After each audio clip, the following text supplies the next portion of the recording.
outright sinasabi ni Auntie Claire, huwag kayo maniwala kay Amy Marcos kasi siya ay isang sinungaling, di ba? Ang sinasabi niya ay fake news. Paano raw mangyayari na paano raw po mangyayari, sabi ni Auntie Claire, na alam niya yung sakit ni BBM samantalang wala naman po siyang samantalang wala naman siyang, hindi, sinabi niya rin daw na hindi sila nagkikita. Alam mo si Auntie Claire, mas mahirap pa, mas madali pang ang paniwalaan eh. Tanungin niyo yung mga tao, ito yung sinabi muna ni Amy Marcos. Sino ang mas naniniwala sa inyo? Ito po sabi ni Amy Marcos, di na kami nagkikita, ang tagal-tagal na. Pati nanay ko, tinatanong ako, hindi rin niya alam ang nangyayari. O yan. Tapos sabi ni Amy, ang alam ko may sakit si Bongbong. 2 buwan ay sinugod na sa ospital. 2 beses. Eto ngayon, ang alam raw niya, 2 beses nang sinugod sa ospital si Bongbong. Namayat na. Tuloy-tuloy muna natin lahat ng mga sinabi bago tayo mag-react. Hindi naman ako nambobola. Hindi naman ako nagdadagdag. Ang akin lamang ang katotohanan. Kaya nga lang, di nga natin alam kung ano ang nangyayari at sana ay mailabas ng katotohanan tungkol sa kalusugan niya. Ako, naniniwala ko, kahit papano, concerned pa rin si Amy Marcos sa kanyang kapatid. Gusto niya talaga malaman, ano ba talaga ang sakit ni BBM? Kung life-threatening ba o ano. Kasi pati nanay, lihim eh. Lihim sa kanila eh. Ngayon, si Auntie Claire, sasabihin lang to, fake news, hindi na nga sila.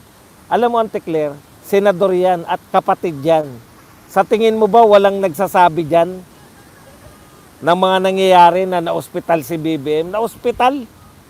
Hindi mo kahit na gaano ang layo ninyong magkapatid. Kung kayo may alitan o ano. Pero pag once na ma-ospital na isang kapatid, di ba? At least sasabihan po yan. Yun yung point ko eh. Na-ospital ang kapatid mo, hindi ka sasabihan ng sino man sa mga miyembro ng pamilya. Oh.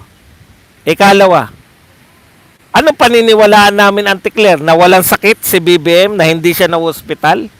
Kayo na rin nga nagsabi na may diverculitis. Hindi namin alam kung ano yun.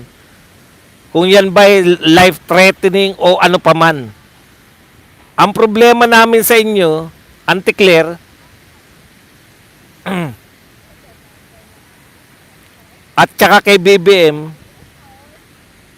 nagpakita dahil ang dami na po nagre-request, nagpakita, naramdaman po nila na hindi na naniniwala, na kahit na nagpakita sa mga program, wala naniniwala. Yan talagang problema, paulit-ulit kami. Trust issue.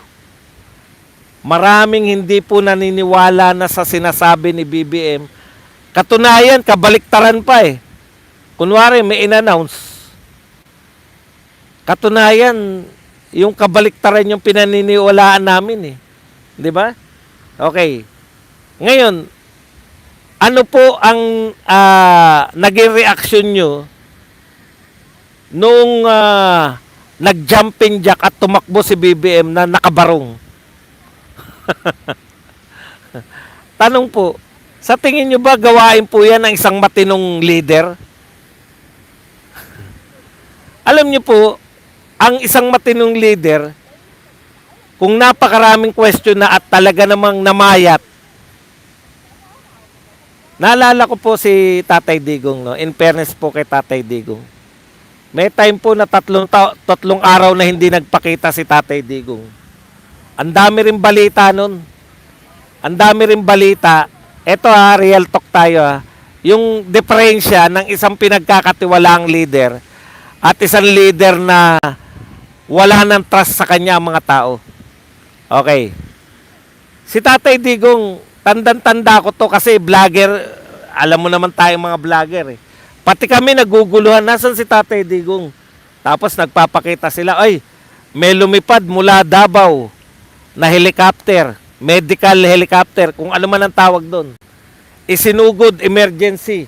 Mahal, mag-t-shirt ka. Mahanginan ka. Okay.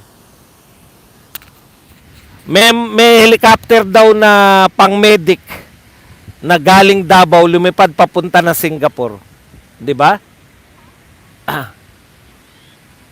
Kung ano mga pinagsabi niyong binastos ang Bible. Binastos pa lang ang Bible, bakit 91% pa rin sa rating? Samantalang majority ng Pilipino ay mga... Kaya tigilan nyo na po yung kano nyo. Tigilan nyo na po yung... Kung hindi nyo po pinaniniwalaan si PRRD, wag po kayong gumawa ng kwento na binastos niya yung Bible. Dinuraan niya ba? Sinunog ba? Paano pambabastos sa Bible? Sasabi na naman kayo ng mga walang katuturan. Okay, balik po tayo.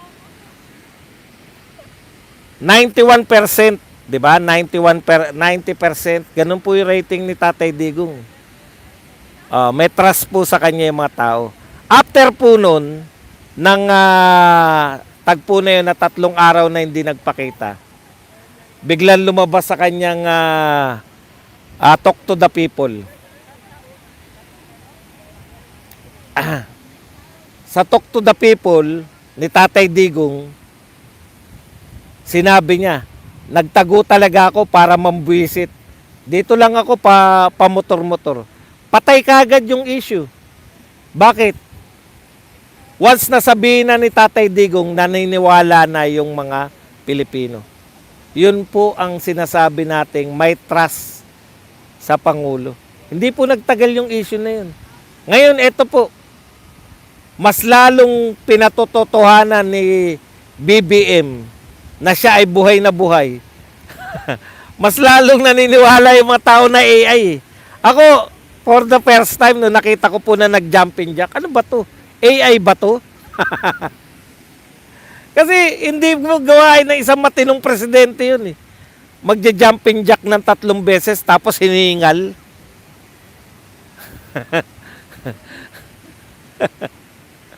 Okay lang na mag-jumping jack ka tapos kita nyo, wala akong sakit. Hiningal eh. Ako talaga, puta, may sakit ako. High blood ako eh.